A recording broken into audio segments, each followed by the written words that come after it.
said and done, I think it's way more solid than in the first I game. like it. I'm just worried about the ping disadvantage. You're playing on 3 different continents right now, but I'd still lean OG. Yeah.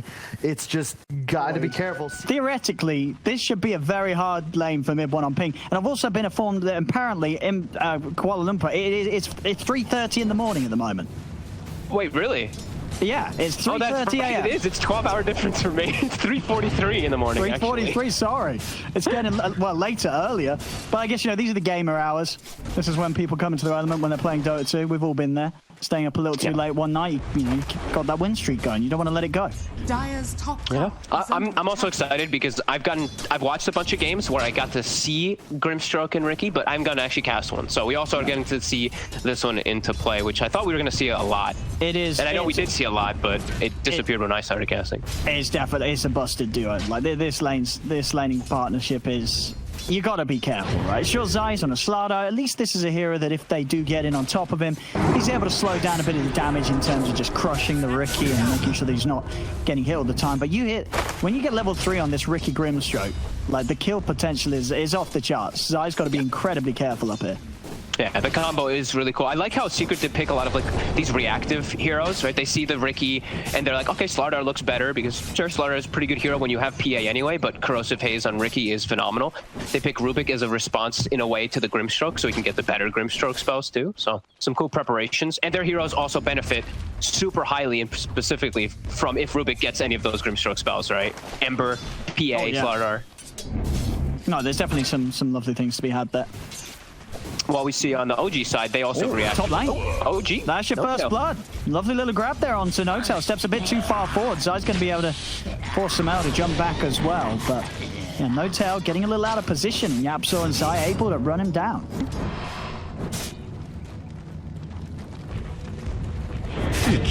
What are we seeing down bottom here? Matu and Puppy. CS for Matu at the moment, 9 for 1, 11 for 1. Keeping it pretty even between these two. Seb on that DK offlane. Not really a hero that they're going to be able to burst through or tackle. He's going to feel very solid down here, especially being backed up by Saxa.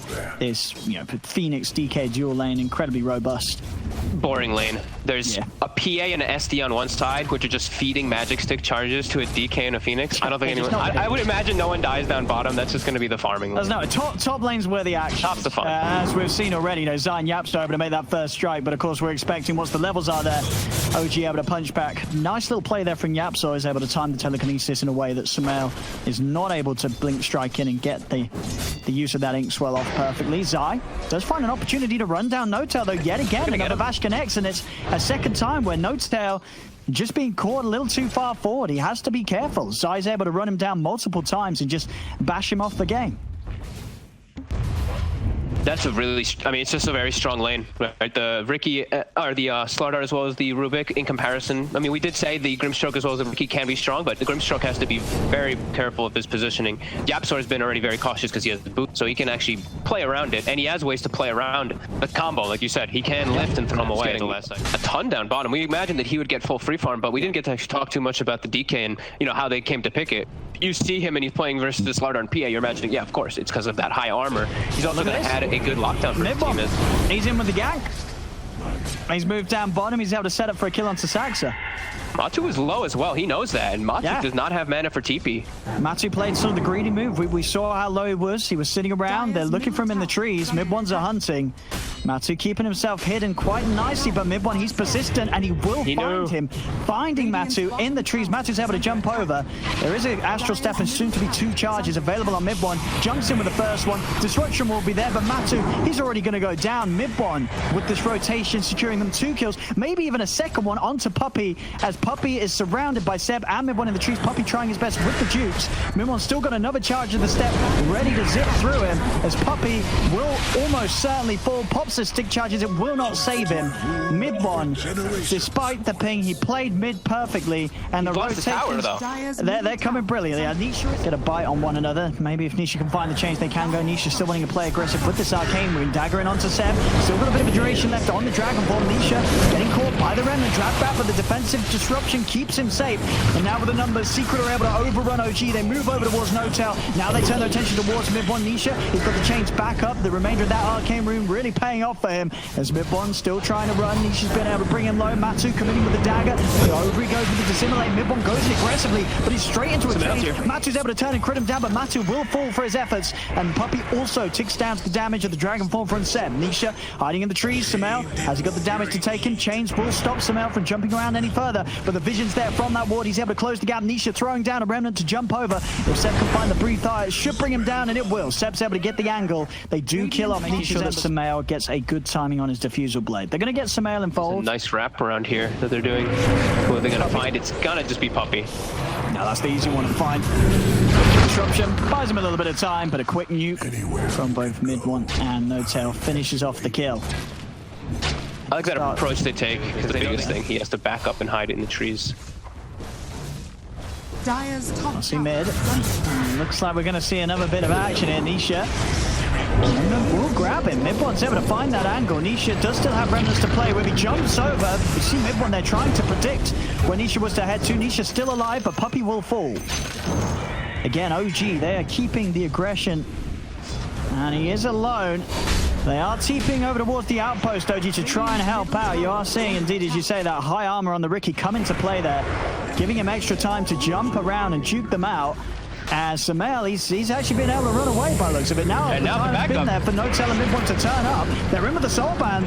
They're going to be able to turn it. OG turn it around. MidOne picks up the double kill. They just couldn't kill Sumail. Diffusal done for Sumail. So the lead in here, this initiation onto Seb. He's going to be attempting. MidOne's already coming in from the side. They get the stun onto NoTail, but NoTail's fine. Chains out both onto Seb and MidOne. The lead forward, Seb turns with the Dragon Tail onto Nisha. Zai jumps forward. The Supernova out as well on the high ground. It's a great positioning. It's going to force Secret to think twice about trying to fight this. The Supernova still eclipses both Nisha and Puppey, allowing Sumail to jump over towards the Shadow Demon, over towards the Ember. They're 3 dead, 4 dead on Secret. An excellent hold there from OG as they stand strong. As you know, for this hero, but now he's got more damage mitigation. You know, your base shield absorb, you got double absorbs, high burst damage, double silences. Yeah, it's going to be really solid, and they've got an arcane rune now, so he's looking to get aggressive. Doesn't cast the silence on Nisha that time. Yeah, it was just a little slow. Nisha was able to duke it out. But Zai's been forced to go for a drum now too. He had the blink queued up, and they're feeling like they need to be able to do something to respond. But I mean, OG is just running them over. Yeah, the OG's lineup is just so deadly right now. Secret cannot afford to fight them.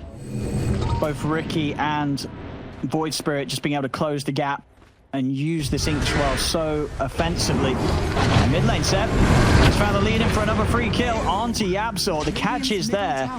OG, they're playing so fast right now. It's 20-6 at 7. Secret can just take any actual just big team fights though, because they don't have any real team fight on their lineup. And OG, they have pretty decent one. Like the Phoenix is the majority of it, but besides that, it's pretty damn good in comparison. Secret just very single target oriented. Yeah, let's see what they can catch. This one does this better. In fact, there's going to be the quick jump from Seb. He's instantly in onto Nisha. Nisha wasn't ready, and Nisha is dead. The Supernova will get popped. There'll be a buyback from Nisha because his team, they need it. Zai, he's trying to fight up against MidOne and Seb in the river. Sumail has been found, but a jump back to safety. Sumail will get out of there, but Zai, he finds the opportunity to get in with a corrosive phase and to set up for Sumail to go down. They'll turn their attention over towards Seb. This buyback for Nisha, allowing them to join forces and move back in. But Nisha, he's got to be careful. He's been soulbound. Have they got the silence followed? They have. The silence is there onto the two of them. MidOne, he's going to have an issue with the pulse in a couple of seconds. They've got to be prepared for this silence to simulate into the resonant pulse. He's silenced yet again. The remnant pulls him in. MidOne, this man's insane. He's got himself a triple. He's over towards Puppey. Puppey, he's getting smashed. MidOne hits back at Secret. It's an ultra kill for the man playing on 200 ping. And I can't quite believe this. 10, 1, and 11. Honestly, what the hell were OG not playing with this man? Who gives a shit about the ping when he can play this damn good on it? He has to watch out of a lot of things too, right? It's not just the silence. It's a Riki Cloud, it's a DK stun. There's a lot of other elements that he does have to be very wary of. I think if anything, he's just not getting the BKB now because he realizes he's going to need both. He's going to have to go for the BKB after the Euros. But of course, that wasn't the great mid lane. He just walks in straight into a smoke screen. Nisha's just been locked down. There's no way to play out of this one. The Supernova's out. Seb doesn't get focused by Matu. Matu commits with the BKB. Will be able to bring down the DK. So Matu able to finally use his power to take down one of the cores on that casual plate mail that he picked up on the way to make sure that he is also a very tanky hero. As not all, maybe not tanking up though. MidOne using the Remnant as well to try and put the PA off for jumping for more. As Matthew's got to be careful, hasn't got his BKB available for 30 seconds. The turn with the sun round to Puppey, throws the dagger back out to Samel. MidOne, he's committing in for this. He's playing aggro. He wants to use the Sages, does get it popped. The kill off Psy. Matthew has to jump up to the high ground. MidOne, he's ready to dive for more. He's able to get in, slides in with the Astro Step, pulls Puppey back in with the Remnant. Not quite enough burst to kill Puppey. Long and tall mountain to climb it continuously. They're gonna chase more though. There's Ricky's still dead, but they get dissuaded. He's going to start punching back. And Psy, for his efforts, he's going to pay with his life. Psy will fall. Matsu's trying to go. BKB is in onto MidOne, but MidOne's still going to dissimulate. Jumps over to the side. He's also got an Astro Check. Step charge, good to go. He's out of there. They turn with the soul behind him. Matsu's trying to come up with his BKB onto the Dragonite, but the BKB ends, and MidOne, he instantly had the control in place. The Ether Remnant was already laid down, so as soon as the PA came out of the BKB, Matsu got pulled aside by it. It's 4 dead on Secret. Yet again, OG, they're just winning every single team fight right now. Most of the majority of the damage was done. They didn't get the melee racks, but Secret fully on the defensive, and OG, now they can try to reinitiate. And they certainly can. In they go straight away. BKB pop from Matu, tries to go in for Samel, but Samel's able to jump up with the tricks to trade. MidOne commits onto the backlines. MidOne's already taken out both supports. He gets out of there, but Matu tried to commit with the outlet, comes in, he's been disarmed. He's got to get out. The Supernova's bunning down, they'll tap it out. This game is over. GG is cool. OG are going to be the ones to take game 2, with MidOne turning up 16, 1 and 15 on the mid-voice Spirit, despite playing on 200 ping at 4 a.m. in the morning. I mean, he's a beast, and the way that he...